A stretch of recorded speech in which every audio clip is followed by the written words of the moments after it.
Hello guys, இன்னைக்கு நம்ம பார்க்க போற சாப்டர் வந்து டிவிடெண்ட் டிசிஷன்ல எக்ஸசைஸ் 6 பார்க்க போறோம். क्वेश्चन பாத்தீங்கன்னா இது வந்து EPS ஓட value 16 rupees 16. Next capitalised rate 12.5% கொடுத்திருக்காங்க. இது வந்து K ஓட வேல்யூ. நெக்ஸ்ட் பாத்தீங்கன்னா R ஓட வேல்யூ 10%.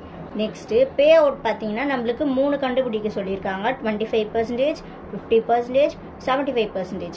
இது மூணு வச்சு நம்ம பாத்தீங்கன்னா வால்டர் மாடல்ல நம்மள கண்டுபிடிக்க சொல்லியிருக்காங்க. क्वेश्चन பார்ப்போம். क्वेश्चनல இருக்கிறத நான் கிவன்ல ஷார்ட்டா எழுதியிருக்கேன். EPS ரூபீஸ் 16 கொடுத்திருந்தாங்க. K உடைய வேல்யூ பாத்தீங்கன்னா 12.5%. ரேட் ஆஃப் ரிட்டர்ன் வந்து அது R உடைய வேல்யூ வந்து 10%. பே அவுட் பாத்தீங்கன்னா மூணு பே அவுட் 25%, 50%, அப்புறம் வந்து 75%. ஃபர்ஸ்ட் நம்ம 25% வச்சு கண்டுபிடிக்க போறோம். Market price per shares equal to D plus R by K into E minus D divided by K. கொஸ்டின்ல பாத்தீங்கன்னா அவங்க வந்து R கொடுத்துட்டாங்க. R உடைய வேல்யூ 10%, K உடைய வேல்யூ பாத்தீங்கன்னா 12.5%, E 16. D இல்ல, அப்ப நம்ம D தான் வந்து கண்டுபிடிக்கணும். கண்டுபிடிச்சு இந்த ரெண்டு இடத்துல வந்து D வேல்யூ சப்ஸ்டிட்யூட் பண்ண போறோம். ஃபர்ஸ்ட் இப்ப நம்ம D கண்டுபிடிக்க போறோம். D உடைய ஃபார்முலா வந்து D equal to EPS into pay out. EPS உடைய வேல்யூ நம்மளுக்கு அவங்க क्वेश्चनல கொடுத்தது 16 இன்டு பே அவுட் பாத்தீங்கன்னா நம்மளுக்கு 25%. இப்போ நம்ம இந்த 25 எப்படி கால்குலேட்டர்ல பண்ணோம்? 25 டிவைடட் பை 100 அப்படி போட்டா நம்மளுக்கு வர வேல்யூ 0.25 கிடைக்கும். இப்போ 16 into 0.25 நம்ம இன்ட்டு பண்ணா நம்மளுக்கு D உடைய வேல்யூ பாத்தீங்கன்னா 4னு வரும். ஓகேங்களா? நெக்ஸ்ட் இப்போ market price per shares equal to D plus R by K into E minus D divided by K. அந்த ஃபார்மேட்டை நம்ம சப்ஸ்டிட்யூட் பண்ண போறோம். D உடைய வேல்யூ பாத்தீங்கன்னா 4 பிளஸ் R உடைய வேல்யூ 10%. அதை அப்படியே எழுதிக்கோங்க. டிவைடட் பை K உடைய வேல்யூ 12.5%. E உடைய வேல்யூ நம்மளுக்கு 16 அவங்களே கொடுத்துட்டாங்க. D இப்போ நம்ம கண்டுபிடிச்ச 4 டிவைடட் பை 12.5% போட்டுட்டு 4 அப்படியே வந்துடும். இப்போ இந்த 10% நம்ம கால்குலேட்டர்ல எப்படி பண்ணோம்? 10 டிவைடட் பை 100 போட்டால் நம்மளுக்கு வர வேல்யூ 0.1 கிடைக்கும். அந்த 0.1 எடுத்து அப்படியே எழுதிக்கோங்க. இப்போ இந்த 12.5 இருக்குல்ல, அதை நம்ம எப்படி பண்ண போறோம்னா 12.5 டிவைடட் பை 100 போட்டால் நம்மளுக்கு வர வேல்யூ 0.125 நம்மளுக்கு கிடைக்கும். அந்த 0.125 அப்படியே எழுதிக்கோங்க. இந்த 16 மைனஸ் 4 இருக்குல்ல, அதை அப்படியே எழுதிக்கோங்க. நெக்ஸ்ட் கீழே இருக்க 12.5% அப்படியே எழுதிக்கோங்க. அந்த 4 அப்படியே போட்டுக்கோங்க. 0.1 டிவைடட் பை 0.12 நம்ம டிவைட் பண்ணால் நம்மளுக்கு வர வேல்யூ 0.8 கிடைக்கும். இந்த 16 மைனஸ் 4 அப்படியே எழுதிக்கோங்க. டிவைடட் பை அந்த 12.5% நம்ம அப்படியே எழுதிக்கோங்க. நெக்ஸ்ட் 4 பிளஸ் 0.8, 16 மைனஸ் 4 நம்ம மைனஸ் பண்ணால் நம்மளுக்கு வர வேல்யூ 12 வரும். அது அப்படியே எழுதிக்கோங்க. டிவைடட் பை 12.5 அப்படி எழுதிக்கோங்க. 12.5% எழுதிக்கோங்க. நெக்ஸ்ட்டு இந்த 4 இருக்குல்ல, அது அப்படியே தான் வந்துடும். அதுக்கப்புறம் பார்த்தீங்கன்னா 0.8 இன்ட்டு 12 நம்ம இன்ட்டு பண்ணால் நம்மளுக்கு வர வேல்யூ பார்த்தீங்கன்னா 9.6 கிடைக்கும். டிவைடட் பை 12.5% போட்டுருங்க. நெக்ஸ்ட்டு இப்போ இந்த 4 பிளஸ் 9.6 நம்ம ப்ளஸ் பண்ணால் நம்மளுக்கு வர வேல்யூ 13.6 கிடைக்கும். டிவைடட் பை இந்த 12.5% அப்படி எழுதிக்கோங்க. இப்போது இந்த 13.6 டிவைடட் பை 12.5 நம்ம வந்திருக்குல்ல, அது 12.5 டிவைடட் பை நம்ம 100% வந்திருக்குல்ல, அதனால நம்ம 100 பண்ணால் நம்மளுக்கு வர வேல்யூ 0.125 கிடைக்கும். இப்போ அந்த இங்கே கண்டுபிடிச்சல 0.125 இதை இங்கே எழுதிக்கோங்க. இப்போது இது ரெண்டு நம்ம 13.6 டிவைடட் பை 0.125 நம்ம டிவைட் பண்ணால் நம்மளுக்கு வர வேல்யூ பார்த்தீங்கன்னா 108.8. 25% பே அவுட்டோடைய value rupees. Market price per shares equal to D plus R by K into E minus D divided by K.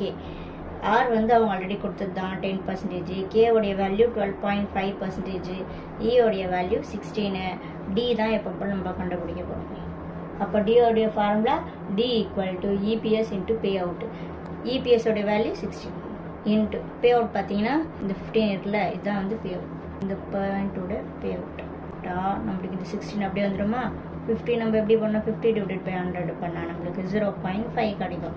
அந்த 0.5 எடுத்து அப்படியே எழுதிக்கோங்க. நெக்ஸ்ட்டு 0.5 into 16 நம்ம இன்ட்டு பண்ணால் நம்மளுக்கு வர வேல்யூ பார்த்தீங்கன்னா 8 கிடைக்கும். இதுதான் வந்து D உடைய வேல்யூ. நெக்ஸ்ட்டு இந்த ஃபார்முலா இருக்குல்ல, D plus R divided by K into E minus D divided by K. இந்த ஃபார்முலாவில் நம்ம இப்போ சப்ஸ்டியூட் பண்ண போகிறோம்.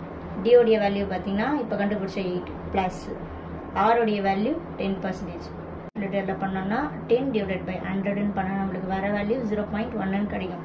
அது 0.1 எடுத்து அப்படியே எழுதிக்கோங்க. டிவைடட் பை கீழே வந்து 12.5 இருக்கா, அதை நம்ம எப்படி பண்ணால் 12 டிவைடட் பை நம்ம 100ன்னு பண்ணால் நம்மளுக்கு வர வேல்யூ 0.125ன்னு கிடைக்கும். அந்த 0.125 எடுத்து எழுதிக்கோங்க. 16 minus 8 அப்படியே எழுதிக்கோங்க. நெக்ஸ்ட்டு கீழே இருக்குல்ல அந்த 12.5 அப்படியே எடுத்து எழுதிக்கோங்க. இப்போது 8 அப்படியே போட்டுக்கோங்க. 0.1 டிவைடட் பை 0.125 நம்ம டிவைட் பண்ணால் நம்மளுக்கு வர வேல்யூ பார்த்தீங்கன்னா 0.8 கிடைக்கும். 16 minus 8 அப்படியே போட்டுக்கோங்க. டிவைடட் பை அந்த 12.5 அப்படியே எழுதிக்கோங்க. 8 அப்படியே தான் வரும். நெக்ஸ்ட்டு பார்த்தீங்கன்னா 0.8 அப்படியே தான் வரும். 16 minus 8ன்னு பண்ணால் நம்மளுக்கு வர வேல்யூ 8 தான் கிடைக்கும். அந்த 8 அப்படியே எழுதிக்கோங்க. டிவைடட் பை 12.5% கீழே இருக்கிறது அப்படியே வந்துடும். இப்போது இந்த 8 இருக்குல்ல அப்படியே தான் வரும். 0.8 into 8 பண்ணால் நம்மளுக்கு வர வேல்யூ பார்த்தீங்கன்னா 6.4 எழுதிக்கோங்க. நெக்ஸ்ட்டு இந்த 12.5 அப்படியே எழுதிக்கோங்க. நெக்ஸ்ட்டு 8 + 6.4 பண்ணால் நம்மளுக்கு வர வேல்யூ பார்த்தீங்கன்னா இதை ஆட் பண்ணால் 14.4 வரும். Divided by 12.5%. இப்போது 14.4 இருக்கா, டிவைடட் பை இப்போ இது இருக்குல்ல 12.5 அதை நம்ம ஃபுல் டிவைட் பண்ண போகிறோம். டிவைட் பண்ணால் நம்மளுக்கு வர வேல்யூ பார்த்தீங்கன்னா 0.125. 12.5 டிவைடட் பை 100ன்னு பண்ணால் நம்மளுக்கு வர வேல்யூ 0.125 கிடைக்கும். அதை எடுத்து எழுதிக்கோங்க. 0.125. இப்போது 14.4 டிவைடட் பை 0.125 நம்ம டிவைட் பண்ணால் நம்மளுக்கு வர வேல்யூ 115.20. இது நம்ம முன்னாடி ருப்பீஸாக போடும். இதான் வந்து செகண்ட் 50 பே அவுட்டோடைய ஆன்சர். நெக்ஸ்ட் பே அவுட் நம்ம கண்டுபிடிக்க போகிறோம். 75% பே அவுட் வச்சு நம்ம கண்டுபிடிக்க போகிறோம். Market price per shares equal to D plus R divided by K into E minus D divided by K. D உடைய வேல்யூ நம்மளுக்கு ஆல்ரெடி அவங்க கொடுக்கல. அப்போ நம்ம D உடைய formula D equal to EPS into pay out. EPS உடைய value அவங்க கொஷனில் கொடுத்தது 16 இன்ட்டு பே அவுட் பார்த்தீங்கன்னா 75% அப்படியே எழுதிக்கோங்க. 16 அப்படியே எழுதிக்கோங்க. 75 எப்படி நம்ம கேல்குலேட்டரில் பண்ண பர்சன்டேஜை 75 டிவைடட் பை 100ன்னு பண்ணால் நம்மளுக்கு வர வேல்யூ 0.75 கிடைக்கும். 0.75 எடுத்து எழுதிக்கோங்க. 0.75 இன்ட்டு 16 நம்ம இன்ட்டு பண்ண போகிறோம். இன்ட்டு பண்ணால் நம்மளுக்கு வர வேல்யூ பார்த்தீங்கன்னா 12 கிடைக்கும். இதுதான் வந்து D உடைய வேல்யூ. இப்போது நம்ம D plus R divided by K into E minus D divided by K அந்த ஃபார்முலாவில் நம்ம சப்ஸ்டியூட் பண்ண போகிறோம். இப்போது D உடைய வேல்யூ இப்போ நம்ம கண்டுபிடிச்சோம்ல 12, அது எழுதிக்கோங்க. 12 ப்ளஸ் இப்போ நம்மளுக்கு R உடைய வேல்யூ 10%, K உடைய வேல்யூ நம்மளுக்கு 12.5%. அதுக்கப்புறமா பார்த்தீங்கன்னா நம்மளுக்கு E உடைய வேல்யூ 16 மைனஸ் இப்போ நம்ம கண்டுபிடிச்ச வேல்யூ 12 டிவைடட் பை K உடைய வேல்யூ அப்படி எழுதிக்கோங்க. நெக்ஸ்ட்டு 12 அப்படியே வந்துருமா. இப்போது இந்த 10 இருக்குல்ல, இந்த 10 டிவைடட் பை 100ன்னு போட்டால் நம்மளுக்கு வர வேல்யூ 0.1 கிடைக்கும். அந்த 0.1 எடுத்து எழுதிக்கோங்க. Divided by next 12.5 divided by 100ன்னு போட்டால் நம்மளுக்கு வர வேல்யூ 0.125 கிடைக்கும். 0.125 எடுத்து எழுதிக்கோங்க. இப்போ கிடச்சி 16 மைனஸ் 12 இது இருக்குல்ல, இது எடுத்து அப்படியே கீழே எழுதிக்கோங்க.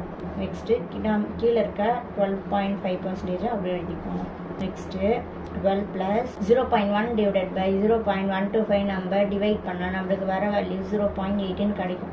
இந்த 16 மைனஸ் 12ஐயும் நம்ம அப்படியே எழுதிக்கோங்க. நெக்ஸ்ட்டு 12.5% அப்படியே எடுத்து எழுதிக்கோங்க. 12 அப்படியே தான் வந்துடும். 0.8 அப்படியே தான் வந்துடும். இப்போது இந்த 16 மைனஸ் 12 நம்ம மைனஸ் பண்ணால் நம்மளுக்கு வர வேல்யூ 4 கிடைக்கும். கீழே இருக்க 12.5%. இந்த 12 ப்ளஸ் 0.8 இன்ட்டு 4 பண்ணால் நம்மளுக்கு வர வேல்யூ 3.2 கிடைக்கும். டிவைடட் பை 12.5 அப்படி எழுதிக்கோங்க. ஃபஸ்ட்டு 12 ப்ளஸ் 3.2 நம்ம பண்ணால் நம்மளுக்கு வர வேல்யூ பார்த்தீங்கன்னா 15.2 கிடைக்கும். டிவைடட் பை இங்கே கீழே இருக்குல்ல இந்த 12.5 அந்த 12.5 எடுத்து எழுதிக்கோங்க, பர்சன்டேஜ் அப்படி எழுதிக்கோங்க. நெக்ஸ்ட்டு அதே மேலே இருக்குல்ல 15.2 அதை எழுதிட்டு நெக்ஸ்ட்டு கீழே இருக்குல்ல அதை நம்ம கால்குலேட்டர் எப்படி பண்ணோம், 12.5 டிவைட் பை 100ன்னு போட்டால் நம்மளுக்கு வர வேல்யூ 0.125 கிடைக்கும். அந்த 0.125 எடுத்து எழுதிக்கோங்க ருபீஸ். இப்போ 15.2 டிவைட் பை 0.125 நம்ம டிவைட் பண்ணால் நம்மளுக்கு வர வேல்யூ 121.6. இதுதான் வந்து 75% பே அவுட்டோடைய ஆன்சர். அனலைஸ் பார்த்தீங்கன்னா இப்போ வந்து அவங்க கொஷினில் வந்து எதுவுமே கம்பெனி பேர் கொடுக்கலன்னா நம்ம வந்து காமனாக த கம்பெனின்னு எடுத்துக்கலாம். The company is declining firm R less than K. இப்போ நம்ம டிக்ளைனிங் ஃபார்ம் எப்படி கண்டுபிடிக்கணும்னா ஆரோடைய வேல்யூ டிக்ரீஸாக இருந்தால் கேவோடைய வேல்யூ இன்க்ரீஸாக இருந்தால் இது வந்து டிக்ளைனிங் ஃபார்ம். இப்படி ஐடியல் பே அவுட் பார்த்தீங்கன்னா 100%.